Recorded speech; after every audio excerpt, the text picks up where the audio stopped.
Tu regardes le JT TF1 et tu te dis « Mais comment font ces gens pour apparaître à la télé ?» J'adorerais moi aussi que ma start-up, mon événement ou mon actualité soit visible à la grande messe de journal télévisé qui rassemble en moyenne 5 millions de Français chaque jour. Et tu te demandes si cette visibilité massive est réservée à une élite, à un carnet d'adresses bien fourni ou avec un budget com illimité. Spoiler, non. Si je te disais que tu peux toi aussi comprendre les rouages des médias et même un jour faire entendre ta voix dans un reportage au JT de TF1 sans avoir le réseau d'un ministre ou le budget d'une multinationale. Aujourd'hui, je vais te plonger dans l'univers fascinant des coulisses d'un JT. On va décortiquer ensemble ce qui se cache derrière ces fameuses 2 minutes 30 d'un reportage. Et tu vas comprendre pourquoi il ne s'agit jamais d'un coup de chance, mais d'un travail d'orfèvre. Après plus de 20 ans passés à propulser des centaines de projets et de personnalités sous le feu des médias, que ce soit des startups, des artistes ou de grands événements, je peux te l'assurer. Ce que tu vois à l'antenne n'est que la partie émergée de l'iceberg. J'ai eu la chance d'initier et de gérer des dizaines de reportages pour les JT de TF1, France 2, France 3 ou encore M6. Et c'est cette connaissance intime des médias que je veux te partager. Mon objectif est simple, te donner les clés pour que tu puisses répondre aux attentes des journalistes et ainsi décrocher de la visibilité pour ton projet, ta marque ou ton entreprise. Nous allons tout d'abord décrypter le premier temps fort de la construction d'un JT, la conférence de rédaction. Puis je vais t'expliquer comment se construit le conducteur de JT. Et enfin, je t'expliquerai concrètement la face cachée d'un reportage. Après cette vidéo, tu ne regarderas plus jamais le JT de la même manière et tu auras en main les premiers éléments pour, qui sait, voir un jour ton projet y faire une apparition remarquée. Alors, si tu es prêt à percer les mystères des médias, abonne-toi à ma chaîne pour que ta voix soit enfin entendue et clique sur la cloche pour ne rater aucune de mes prochaines vidéos.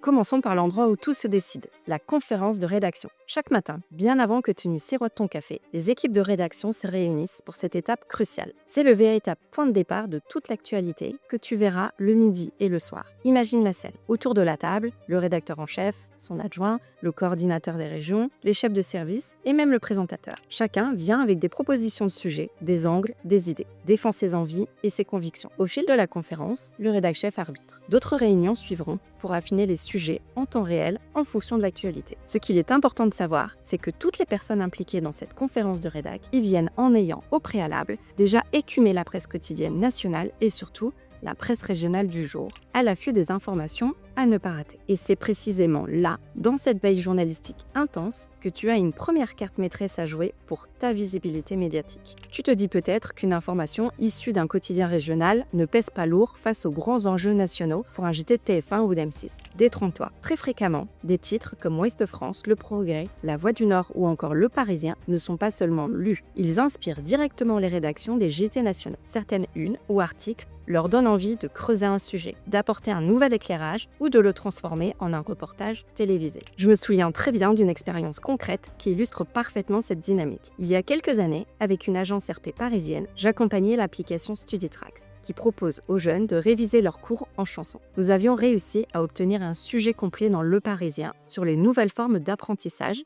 avec StudyTracks comme exemple clé. L'article était hyper complet. Témoignages via des micro-trottoirs, analyse sociologique et une interview du créateur. Et devine quoi? Dès le jour de sa publication, ce très bel article a immédiatement retenu l'attention de la rédaction du JT de M6. Dès 9h du matin, mon téléphone sonne. Le journaliste en charge des sujets consommation me dit « Nous avons lu l'article publié ce jour dans Le Parisien et on souhaiterait rencontrer le créateur de l'app aujourd'hui, filmer en studio l'enregistrement d'une chanson pour une chronique dans le 19:45 du soir. » Aussitôt dit, aussitôt fait. Nous avons fait le nécessaire pour remplir le cahier des charges dans la journée et dès le soir même, StudyTracks était à l'honneur dans le 19:45. La preuve parfaite qu'un article bien ficelé dans la presse nationale ou régionale peut être ton tremplin direct vers un JT national en un temps record.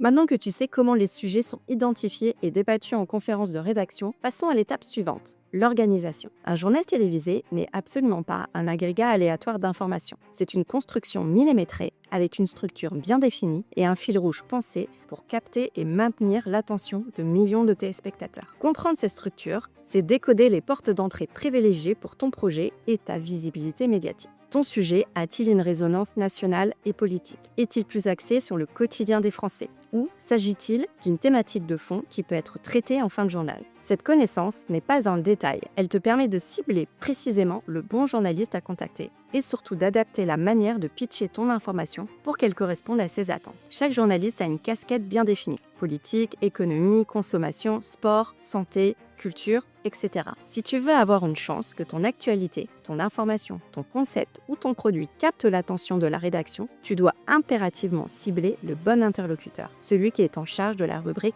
pertinente. De base, un JT est articulé autour de grands blocs thématiques qui reviennent fidèlement. En général, on commence par le cœur du journal, l'actualité française et politique, avec les grandes décisions, les débats parlementaires, les événements sociaux. Vient ensuite l'actualité internationale, tout ce qui est géopolitique, les crises, les découvertes majeures. Puis, un volet souvent conséquent, car il touche directement le quotidien, l'économie et le pouvoir d'achat. Les sujets de société, faits divers et justice sont aussi incontournables. Et enfin, des sujets plus proches du quotidien des gens autour de la santé, de la consommation, de l'environnement, avec des conseils pratiques, des innovations médicales, des alertes sanitaires, des enjeux écologiques. Puis, un rapide tour d'horizon des sports. Et pour finir, la culture et les loisirs. Cinéma, musique, expositions, spectacles, sorties. Si tu as une innovation médicale, un projet environnemental, un événement culturel ou une analyse économique pertinente, sache que le JT a une case pour toi.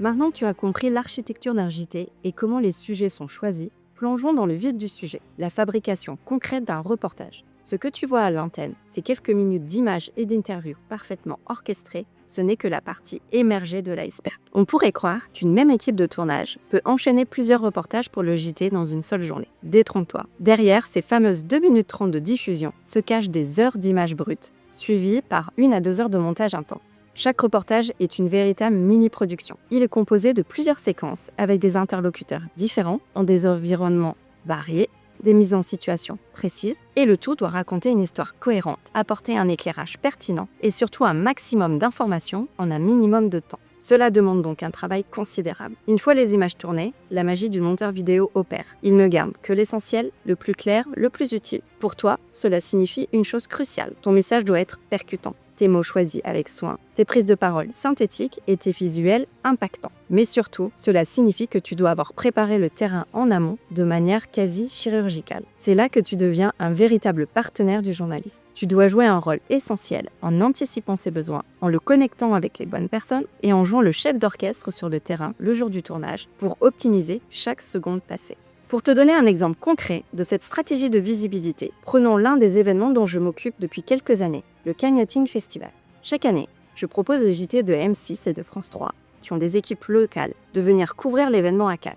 Mon objectif n'est pas juste de dire « venez », mais de les convaincre qu'il y a matière à montrer une nouvelle tendance de consommation. En amont, j'étudie les différents angles possibles en fonction des tendances émergentes dans le nautisme. Je propose des prises de parole de spécialistes clés et des mises en situation concrètes. Mon but, que le journaliste puisse se projeter et être certain de pouvoir tourner toutes les images nécessaires pour un rendu de qualité. Sur place, il ne perd absolument pas de temps car je lui ai fourni tous les contacts des interlocuteurs pertinents en amont et je suis présente le jour J pour orchestrer le tournage, optimiser les conditions et fluidifier son travail. Généralement, l'équipe de tournage arrive sur place vers 9h30, départ programmé vers 15h maximum pour ensuite avoir le temps de faire le montage et d'envoyer la vidéo en validation à la rédaction parisienne pour une diffusion prévue le soir même. Tout s'enchaîne, pas de perte de temps, pas de fioriture. Maintenant que tu as découvert l'envers du décor, quelle est la chose qui t'a le plus surprise sur les coulisses d'un JT ? Partage ta réponse dans les commentaires. Si cette vidéo t'a ouvert les yeux sur le monde des médias et que tu veux continuer à percer les mystères de la visibilité médiatique, n'oublie pas de laisser un pouce bleu